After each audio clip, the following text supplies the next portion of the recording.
I'm sure all know, yesterday in Vienna, Iran and the P5+1 countries reach an agreement to extend the nuclear negotiations for a second time.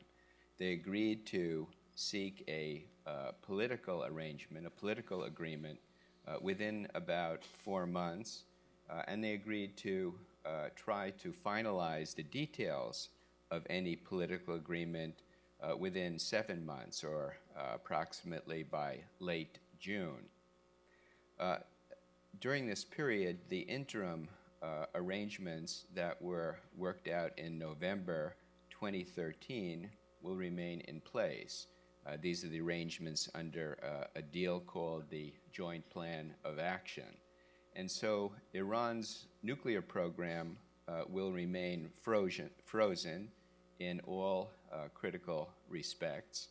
And the modest sanctions relief that was agreed back in November 2013 will continue, including the incremental repatriation of a small amount of restricted oil revenues that have been held up in restricted banks, mostly in Asia. But during this period, the most impactful of the economic sanctions, those on banking and oil, will remain in place.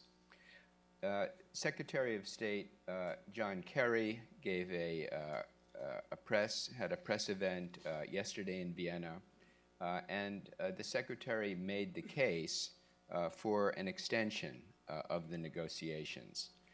He said that real and substantial progress had been made even in the past several days. New ideas had been put on the table.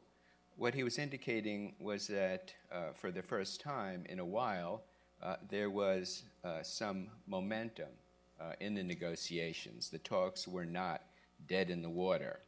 And I'll quote him. He said, "We now see the path toward potentially resolving some issues that have been intractable." He went on to elaborate how the interim deal had constrained Iran's nuclear program, and said that as a result, the world was safer today than it was 1 year ago. He indicated, based on reports by the International Atomic Energy Agency, that Iran had complied with its obligations under the interim deal.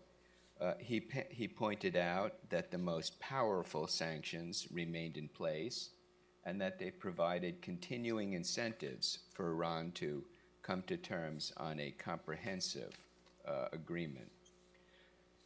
And in general, he made the case that a continuation of the interim deal was very much in the interest of the United States. And he said that considering how far we had come in a year, and given the potential for reaching a comprehensive deal over the next several months, it would have been a terrible mistake to walk away from the negotiations by the time of the November 24th deadline. Other parties in the talks have expressed similar views. President Rouhani, president of Iran, indicated yesterday that he was more or less pleased with the extension. He expressed confidence that a comprehensive deal could be concluded, he said, sooner or later. Other U.S. partners in the P5+1 expressed similar views, and even the Israelis expressed relief that a hasty, ill-conceived agreement had not been reached, and they seemed content with a continuation of the interim deal, at least for the time being. But at the same time, while indicating that progress had been achieved, Secretary Kerry was very frank in indicating that significant gaps remained in the negotiations, and gaps not on secondary issues, but gaps on some of the fundamental issues.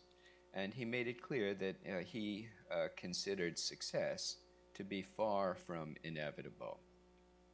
And subsequently, administration spokesmen have noted that while Iranian negotiators had demonstrated some greater flexibility than they had previously demonstrated, that Iran had yet to demonstrate the realism required to close a deal. Anticipating critics on Capitol Hill, former colleagues of his on Capitol Hill, Secretary Kerry called on them, critics on the Hill, to give the Obama administration the benefit of the doubt and to hold off on additional sanctions. The White House spokesman reiterated this belief that additional sanctions would not be necessary, would not be helpful, and in fact could be disruptive of the further negotiating process. Congressional reactions have been mixed so far. Some have indicated that they are prepared to give the Obama administration the benefit of the doubt and to hold off. Others have indicated that no deal has been achieved in a year.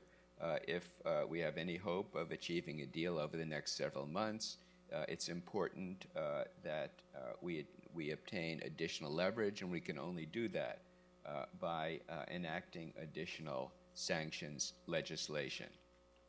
And they're calling in the new Congress, perhaps even in the lame duck session, but more likely in the new Congress where the Republicans control the Senate, for the imposition of additional sanctions.